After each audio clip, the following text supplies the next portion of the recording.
which ascend upwards, and this is the hepatic flexure. That means the large guard become folded and comes anteriorly and becomes suspended above the small intestine, and this is called the transverse colon. It lies transversely. So cecum, appendix, ascending colon, transverse colon, and this is the splenic flexure, because these fold present in relation to the spleen. That will be discussed later on. So this is the descending colon, and the H-shaped or sigmoid shaped, this is called the sigmoid colon, and the rest of the portion is called the rectum and anal canal. So from the ileocecal junction up to the mucocutaneous junction of the anal canal, this is the extension of the large intestine. So cecum is 6 cm, vermiform appendix is 2 to 20 cm, average is 9 cm, ascending colon is 15 cm, transverse colon is 40 cm, descending colon is 25 cm, and the sigmoid colon is 40 cm. Rectum is 12 cm and anal canal 3.8 cm. So this is all about the extension. Now the characteristic feature of large intestine or the large guard. Large guard is large intestine is the same thing. So it has first 3 important characteristic features of the large intestine. One is tinea coli, then sacculation and hastration, and the appendices epiploiky. So what are these? You can see there are 3 important longitudinal muscle fibers present centrally of the large intestine, are band-like structures. These are the band-like structures. These are nothing but are longitudinal muscles. So like this, there are 3 important longitudinal muscles present in the large intestine. Those are together called the tinea coli. So tinea coli has also 3 subtypes, that is tinea libera, tinea mesocolica, and the tinea omenthalis. So tinea libera lies in front or anterior superior surface of the large intestine. Here you can see that is the tinea libera.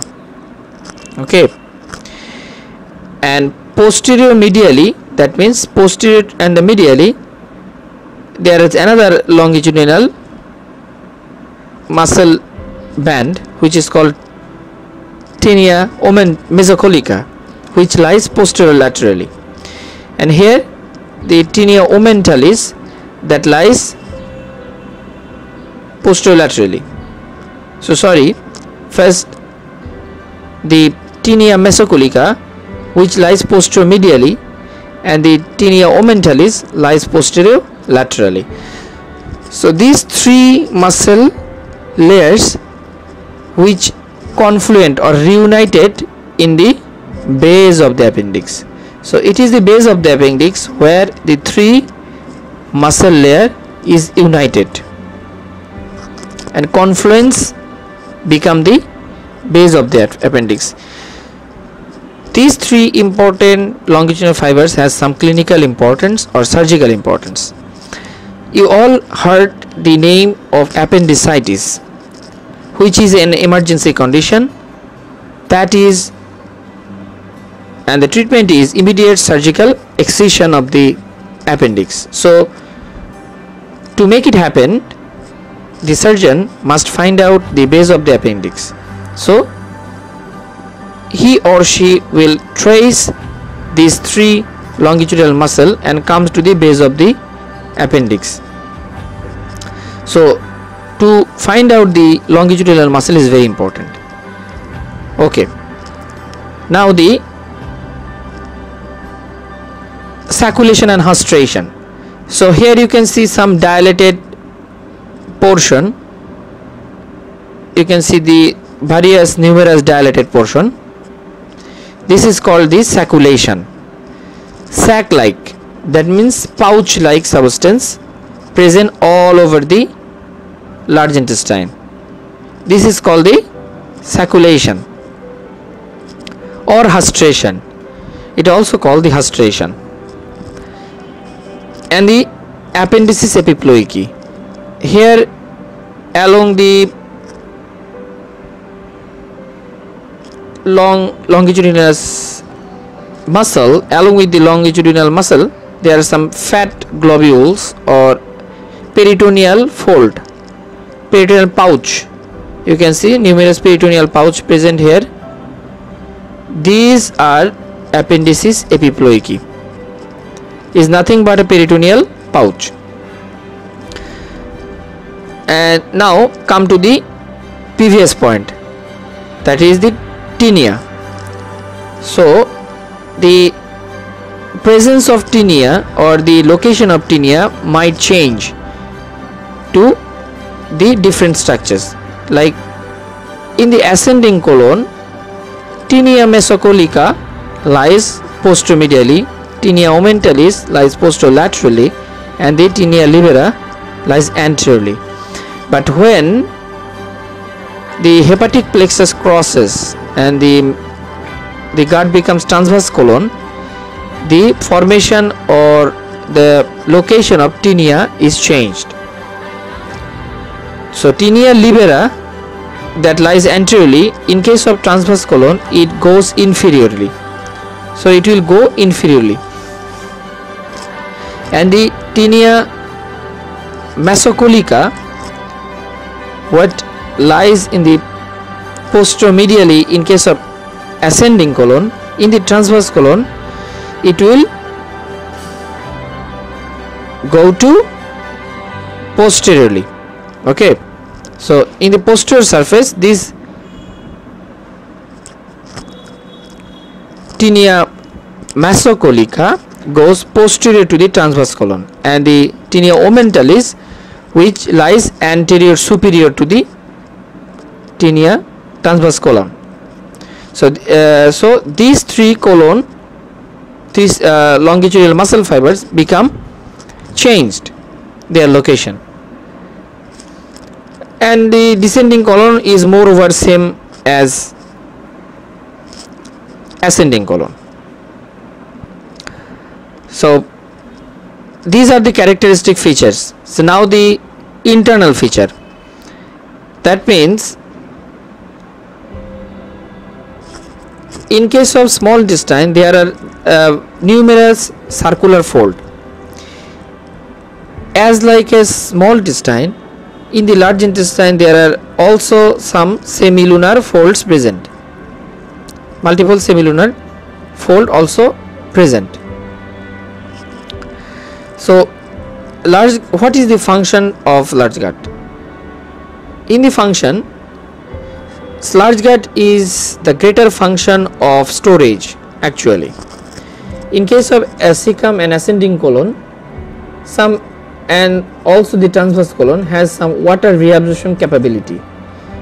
It also contains 500 ml of water absorbed from the large intestine. Also forms some vitamins like vitamin B complex, vitamin K, which is produced by the bacteria present in the large intestine. So it has a nutritious role also. Here the Paneth cell is absent, but in the small intestine Paneth cell present, and it has also a goblet cell. Goblet cell is numerous in the large intestine because goblet cell produce mucus, which makes the wall slippery or wet, so that the fecal matter easily pass through the large intestine. Formation of feces is one of the main functions of large gut, because descending colon as sigmoid colon has nothing but of storage of fecal materials, and the cecum, ascending colon and transverse colon form the rest of the food to make feces. Now the peritoneal reflection. Transverse colon and the sigmoid colon has its own peritoneal reflection, which is called the transverse mesocolon and the sigmoid mesocolon. You can see the fold of peritoneum forms a layer. It is called the mesocolon. It is as like as the mesentery. So sigmoid colon has its own mesenteric fold, that is called the sigmoid mesocolon. Transverse colon has also its mesentery that lies anterior superiorly, which is rely on or make a continuous fold with the greater omentum. I will make a class about the omentum, what is omental structures and where it located. Now the MCQ question, where is appendices epiploiky is absent. You can see maximum portion has their appendices epiploiky except three reasons.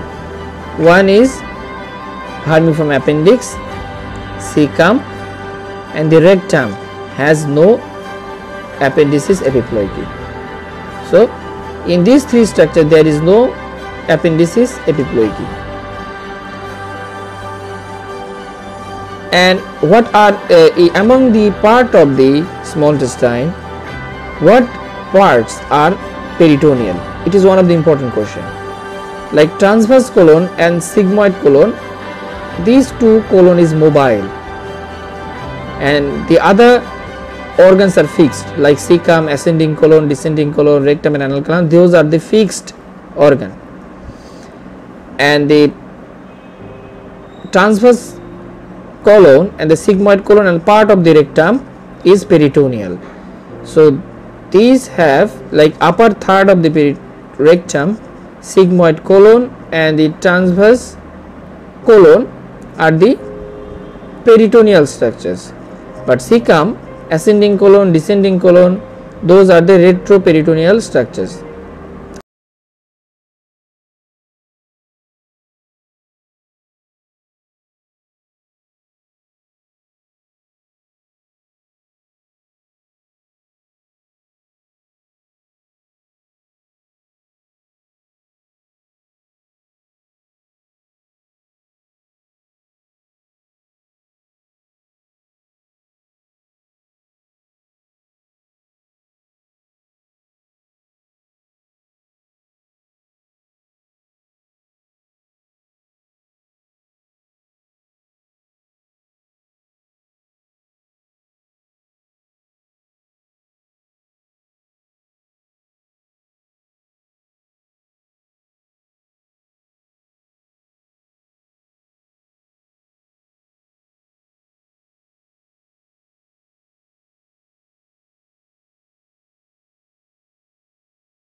Omentalis, which goes posterior to the rectum. So posteriorly it forms the posterior longitudinal muscle band.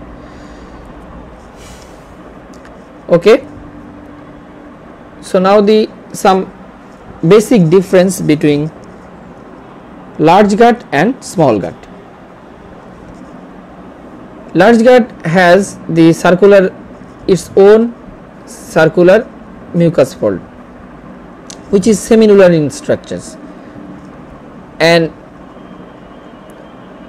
in case of rectum there is no circular mucus fold, but and in case of small intestine, proximal 1 inch of duodenum and distal 6 inch of ileum has no circular mucus fold except all area are present.